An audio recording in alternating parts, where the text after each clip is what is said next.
Hello, and welcome. Welcome to the TV room. David Bradley here. Oh, so, what am I doing? Well, much as I have said, this table will not get cluttered. It does seem to be getting a little bit cluttered, but it won't stay like that. Oh, no, no, no, no. No, no, no, no, no, no, no. Anyway, I was going to open up this 64C thing. I was indeed. And remove 6526 chip. Yep. But we're not there yet. Oh my. I'm almost out of blank paper. Heavens. How tragic is that? Alright, so we're not there yet, but I am gonna give this a go with a joystick, which, from what I understand, doesn't work. And then I should be able to verify what's what and change out the 6526 chip. I should be able to. How's this doing? This is a great thing, but I think it is getting past its prime. But it works well for the microphones. So, anyway, I went into the box room. I did. Why did I do this? Oh my, there's things everywhere here. Because I was looking for a suitable 64 to test things. And indeed, this is such a machine because every single chip of significance is in a socket. And it is an 8-pin 64. So let's gather things. There is the power plug. The switch is off. Now, this gets more confusing because I have two video cables here. Why? Well, because one of the machines I had here is a 5-pin, and an 8-pin will not work in a 5-pin. Alright. And there is the power supply. I'm going to shuffle that over a bit for the moment. So, because I did unplug and a cord here for a quick test of the 1541s, it is not required at this moment, so I can go there. But the power supply for the 64, it is necessary. Alright, so this must be the video cable. It must be.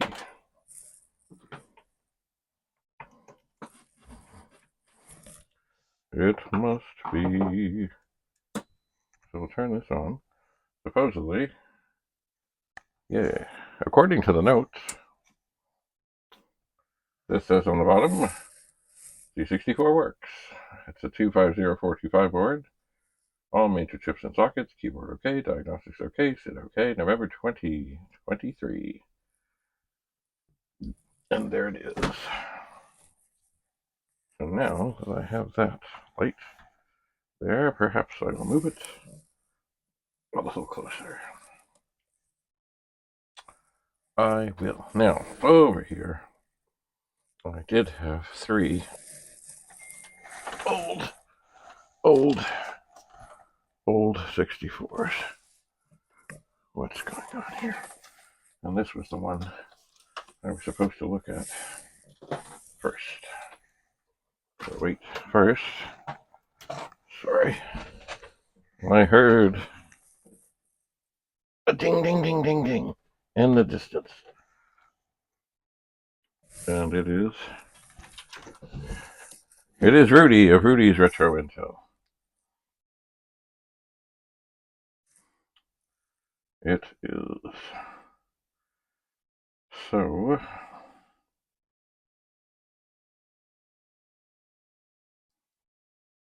let's see. Oh, hello? How you doing, buddy? Good. Is that Rudy of Rudy's Retro Intel? This is Rudy. Is that Dave from 8-Bit Commodore, man? Oh, yes. It's funny because I had been taking it easy. I had been thinking about sleep. Yes. And then I thought, I can't quite do that yet. Good. So I just literally moments ago started to record because I'm looking at I'm looking at a hair inside a 64 or something. Maybe it's not. Maybe it's some nylon thing. Anyway, I'll get rid of that. Anyway, I'm looking inside a 64 that is one of my test ones where everything is in a socket. Nice. And because of the three red bin 64s, there was one in particular that I did decide that should be the first to be looked at, and everything is in a socket. Well, sorry, the major chips, not the little secondary. You know he could use the zip socket 64. I know. And somewhere in a bag. Somewhere. That is the most baffling. I think somebody broke in and stole it. Maybe. Because I have hunted endlessly. And it's just like I knew where it was. It was where it was. And then I went to go find it and it wasn't where it was. It is possible. It is possible. Anyway, I'm looking at this. Oh, yeah. This one I'm just opening up is the 64 that had a 6522 chip in U2, not a 6526, which makes no sense. It should not be. And I don't think they're interchangeable, and I can't imagine that would work. Oh, I cannot. Hey, it might help with my chip troubles with the pets. But because I think that's the one I broke a pin on. So I mean, not that I'm thinking that this would do it. I'm just looking around here. Funny. I wish I had a shirt with a pocket on. I would have you in my pocket. I would. But I was also looking around for one of those Bluetooth speakers. Then I could hear you better. And I can hear you fine. And it's funny because I just charged up some of those. But what have I done with them? I just did that. Oh, crazy. Anyway. So I think what I'm going to try, and it probably won't work, but I'm going to try it anyway, is I have to take the shielding off this. It has the nice shielding that touches all the chips. And there. Is it out? Okay, drop. Let go, screw. Let go. It's not letting go. Okay, fine. Don't let go. Anyway, what I think I really want to do is take out. Where's my chip puller? I know it's here somewhere. Oh, come on. Oh, there it is. Okay. Is take out the 6522 that shouldn't be there at all. Yeah, take it out and turn it on. See what happens. Well, it won't work with it. Nothing in there. Right. So I'm going to put on my glasses. I've taken the one out. I've taken the 6522 out. And see, what I'm really going to do is put chips into this good machine and see what happens. But because it's the wrong chip. Oh, you know what else? There's another thing in here that I don't think should be here. And I don't know for sure. It's an 8500. And that's a 65. Can you still hear me? Yep, Okay. An 8500 is a 6502. But it's for the other version of the board. Like the tiny version. Yes. And I think they're not really interchangeable. Because there's some voltage difference or something or other. I don't know. Anyway, you know what? Oh, no, hold on. What the heck? In for a penny, in for a pound. Hang on. I have swapped. I hate doing more than one thing at once. I hate it. Because then you're like, well, did I do something? Which one was it? What could it have been? So I have swapped out the 6522 for a 6526. And now I'm connecting it to power and to the monitor. I will turn it on and I will probably see nothing. Oh, I hear a buzzing. And I think I heard a buzzing before too. No, I get no video. No, it a little flicker appears, like, and it buzzes. Like it's not the fuse. It's doing something. Anyway, I'm going to now pop out the 8500 because I really don't think that they're supposed to go in. That's why they renamed them, because there was something different. And it was for the Super PLA model. The ones that I despise.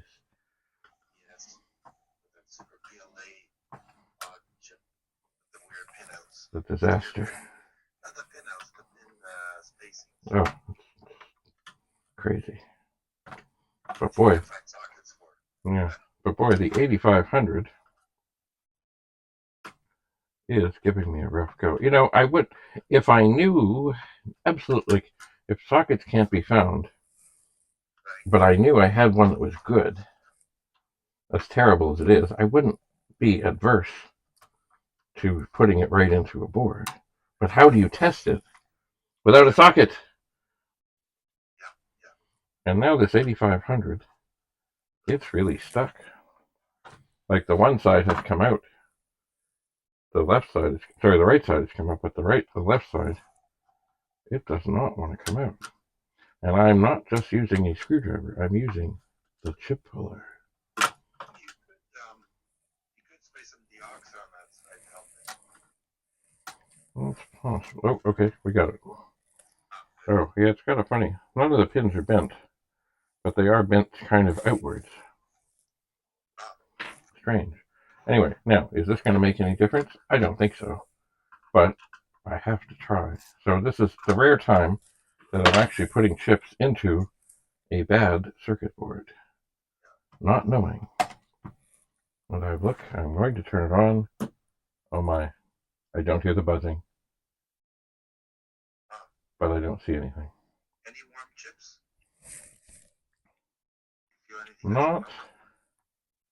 Not yet. Ooh, wait a second. Ooh. Hang on, is that cold or hot? I'm just not sure yet. Well, the video chip feels kind of warm. And that's pretty cool. Ah, Jesus! Holy mama! Woo! The PLA chip is smoking. Not literally smoking, but it's hot. And that has not been on very long. It's a bad PLA, surprise. Oh man, that burned my finger. Another bad PLA. Shocking. Who would have thunk it? Yeah. Well, I've got it out. Wow, that I have felt, chips that feel a little bit warm. Yeah. But that was like touching a soldering iron. It's definitely bad. It's gotta be. But is that all that's wrong? Well, who knows? I'm turning it on. Okay, now I'm hearing a buzzing.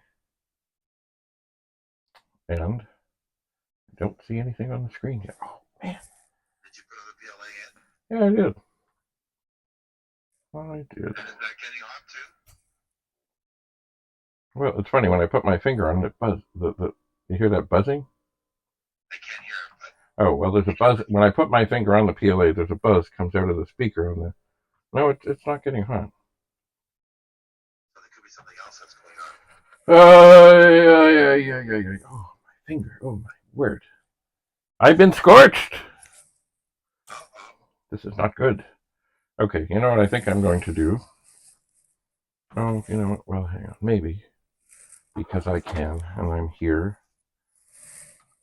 I'm going to put in one of the cartridges and just see if anything comes up on the screen. And it probably won't. And indeed, it seems that nothing is. So, you know what? As much as I had, faith in popping things out and putting them in the bad board, I'm losing faith. So I think it's time to disconnect that. Certainly, that PLA is not going back in. Oh, my. So I think what I'm going to do is put the 6526 that I took out of the good board back in the good board.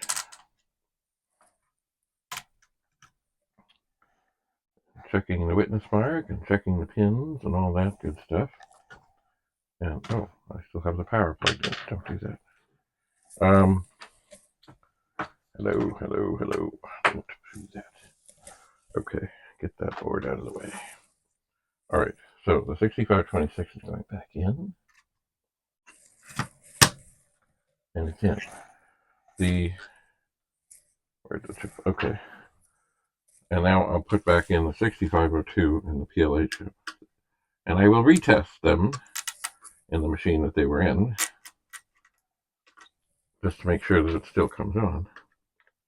And then I will start swapping chips, but that PLA has got to be bad. Oh, word. You know what? The other day, accidentally, I did touch a hot soldering iron. Just for a second. Yep. It didn't hurt as much as that chip. Yep. That PLA is definitely... It's toasted. To try it on a good 64, but I'm pretty sure it's done. No, I'm afraid. Hot that fast. No, that was not on very long. No, it shouldn't burn your finger. No. Something else playing on there too, right? It is serious. This is serious stuff. Okay, so I will once again take the one that was working fine and connect it up. This is it's funny, this is a 1702, but it's a heavy 1702. Okay, I'm going to turn this back on. Okay, so the machine comes up. Oh, well, good. I suppose what I might do next, because I did sense that the video chip was getting, well, it didn't feel as hot as that scorching chip, but I think it might have felt a little bit warm. I'm going to take it out. Ooh, it's giving me a fight too. Come on, you. I know you've been in there a long time, but it's time to go. That's right. It's time to move on. And word. Come on, you. It's always the last pin. The last pin. Okay, it's out.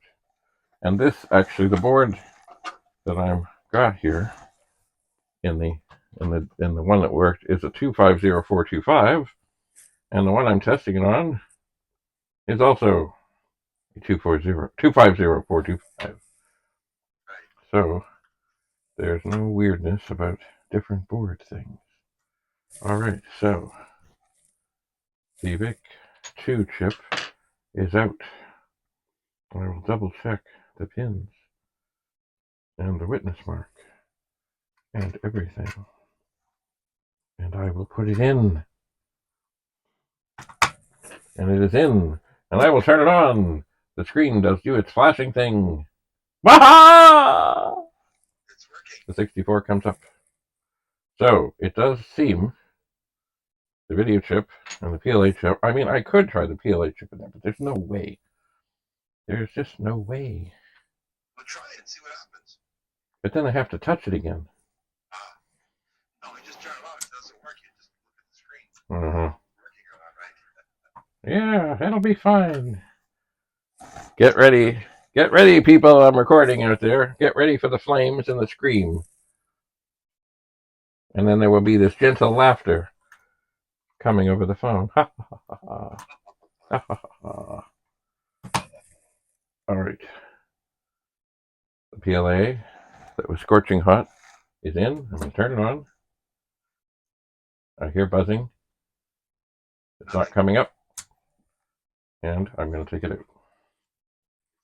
Bad, bad, bad. It's out. So it does appear. Well, I mean, is that all that's wrong? I don't know. Anyway, I have the good PLA back in. I have the VIC-2 chip is back in.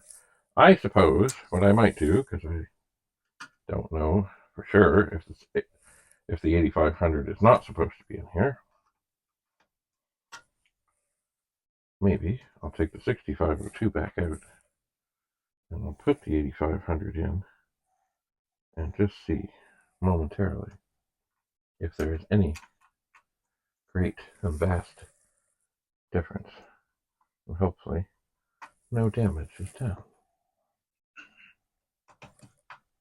Ooh. Come on, chip. Okay, it's in. It's on.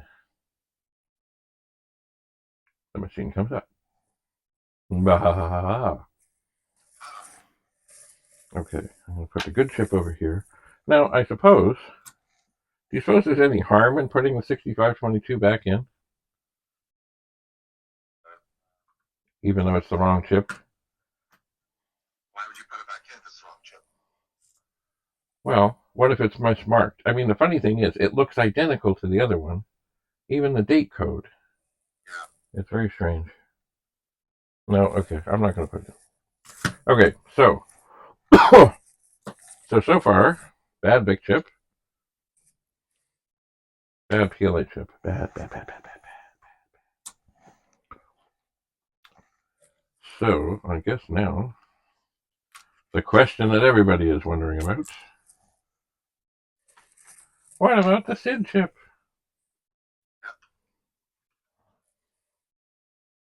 Alright, SID going out.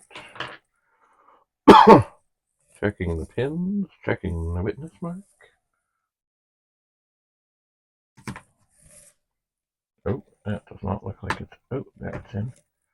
Now it's in. So turn on. The machine comes up. It has a suitable noise to it. A little hum. Now I'm going to put in the 4-in-1 diagnostic cartridge from Retro Rewind. And I'm going to turn it on. And I think I had it set up. Oh, alright, it didn't come on. That could be. It didn't come. Why is that? I wonder if I never tried a cartridge. Maybe there's other troubles in this machine that I'm not familiar with. It didn't do it.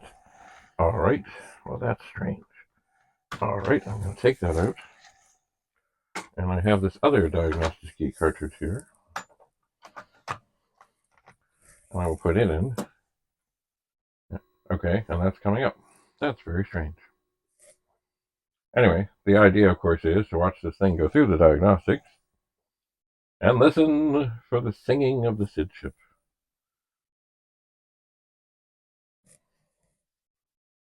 And it's doing the RAM test. It's doing the RAM test.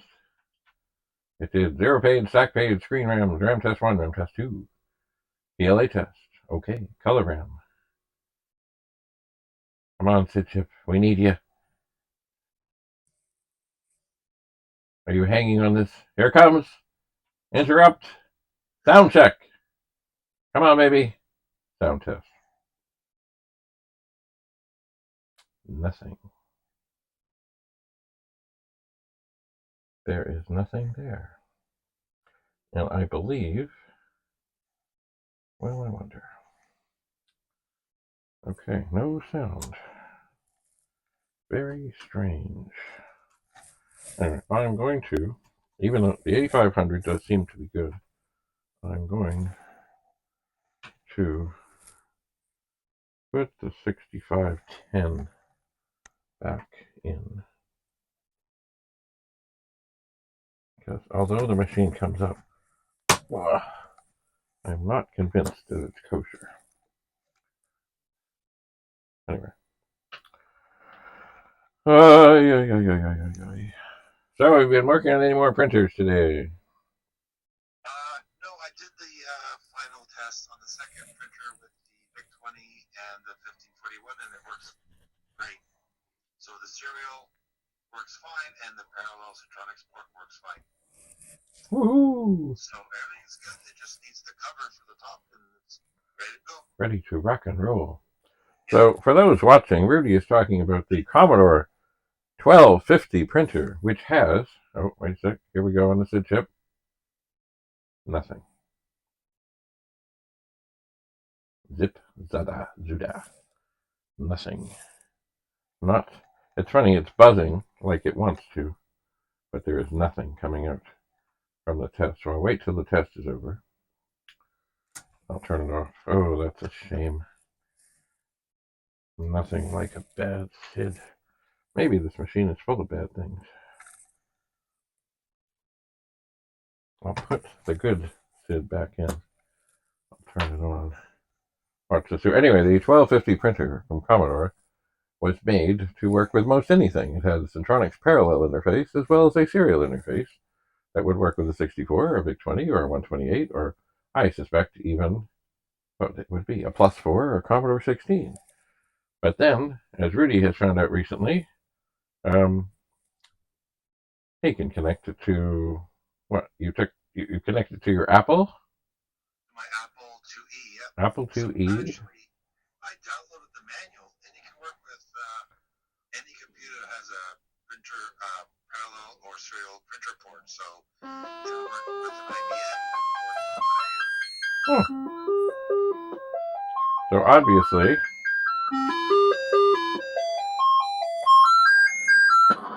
there we go. Obviously, that SID chip is good. So yeah, this machine that I'm testing, it's got a lot of things that aren't. Who knows? Maybe it was a machine that somebody just filled up with bad chips. I don't know. I heard that in the old days, when people were shipping chips back to dead machines back to Commodore, they'd replace every single good chip with bad ones. If they didn't have enough of the right lengths, they'd snap them off in a vise and just stick them like in the ROM sockets. Because Commodore was probably going to just pitch them anyway. All right, so out with the cartridge. I'm just put the 6526 chip from the donor machine in, and the machine comes up. So the last ones to really check are the ROM chips. That's it. And they are covered in white goo. A heat shield. Yep. Yes. What about the heat shield? Oh no. Anyway, we'll see. The heat shield keeps the heat in. Yeah. Well, no, the first horrible heat shields that the machines had were those cardboard things. Yeah. That was like death. Yeah, we'll put cardboard with tinfoil in it. But I guess it passed the FCC. Yep. All right, so ROM number 1 is in, and it's good. So this is almost like one of the pets I was working on with so many failures. But now, of course, the test will be, once I have everything swapped over, then I'll have to repopulate this board. Aren't you going to put the VIC chip back in the first board and test it on there? Sorry, am I? Oh, yeah. No, I have to. I have to put everything. Actually, it's going to end up, by the time I'm done, every single chip it will have been removed from the one I was testing. I'm going to have to take them all out and put them all in there, because there'll be nothing left. All right, ROM number 2 is in, and it comes up. Okay, so machine goes off. ROM number 3. Yeah, I felt like I bent the pins a little bit coming out, and I did. Just a little wee bit. Come on, pin. Just a little wee bit. Okay, so ROM number 3 coming out. I don't know why I always seem to start on the left and move across. My finger still hurts. Well, Yeah, you better go outside and stick it in the snow. Well, there is a lot of that tonight. Now that spring is here, we got snow. We've got snow. All right, ROM chip number 3 is in. Shazam. Okay.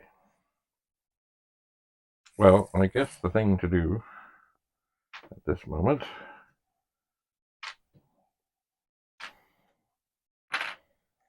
so I have 6522 that doesn't belong. I have, what is this thing? Oh, an 8500 that really shouldn't be in here. Right. And then I have the dead PLA, the dead SID chip, the dead VIC chip. All right, well, I guess what I'm going to do is take the donor board, which is now completely empty. Oh, wait, there's one chip I didn't check. You know the little one by the video chip? The 8701. I suppose. No, well, I don't know what it's something. It sits right by the video chip.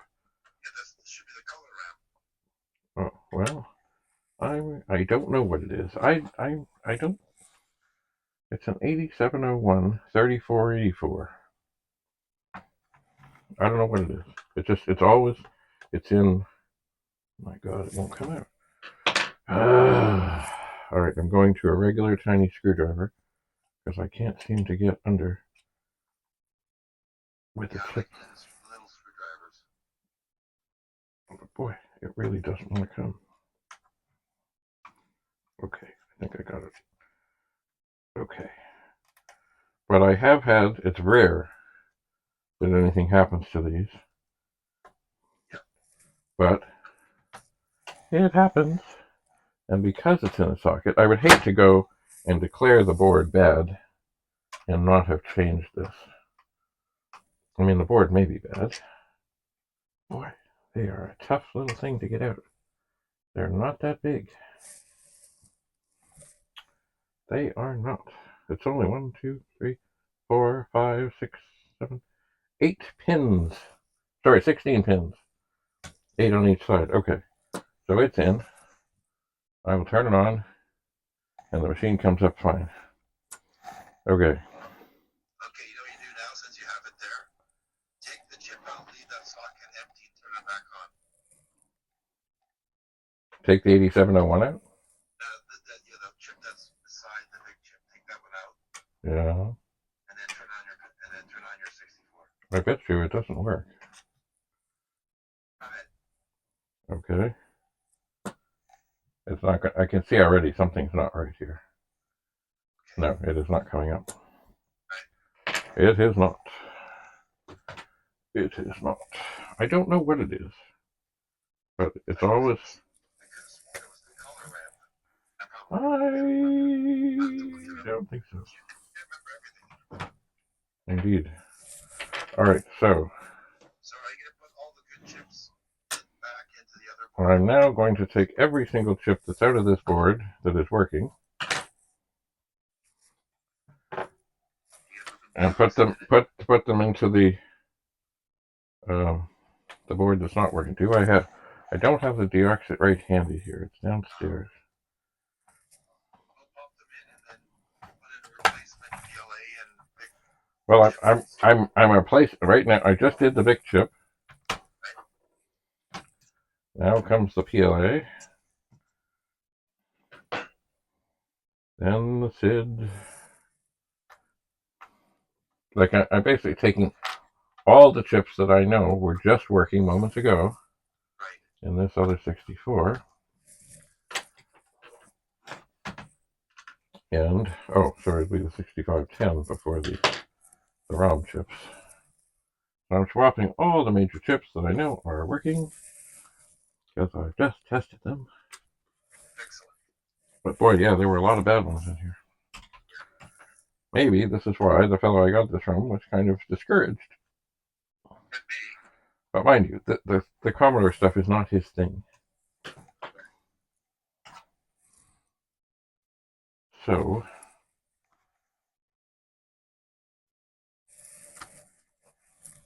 okay, 5 to go.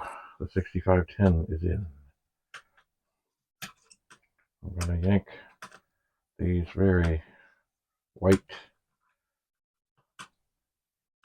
things. It's a good thing I don't mix up the order of these ROMs because I could never see at the moment what they were. Most of the chips actually didn't have much of that. I should get some more of that stuff when I put things back together so that the fingers can have the best chance of actually being helpful. Right. Alright, one ROM is in. The second ROM is in. The third ROM is almost in. Nope, it slipped. Come on, you. Don't give me a hard time. Slimy white goober stuff on there. Alright. So, the U2, which is 16526, is coming out. And going in. And the last one. Oh, no. It's giving me a bit of a hard time coming out. Okay, it's out. Alright. We're going in. I think the sockets they used on the 64 were quite a bit better than... They're much more receptive when I'm putting things back in. Okay. So, I'm going to unplug the power from the board that has nothing. I'm going to hook in the video to the board that has everything now. The power switch is off. And now I'm going to put the power in. And now I'm going to do a terrible, terrible thing. I'm going to walk over to the camera and I'm going to say, tune in next time to see if this 64 worked. Just a second. Hang on a second here. I think this recording might be getting a little long anyway. We're now at, oh my word, more than half an hour. All right, we'll see you again soon to see if this actually worked. Bye for now.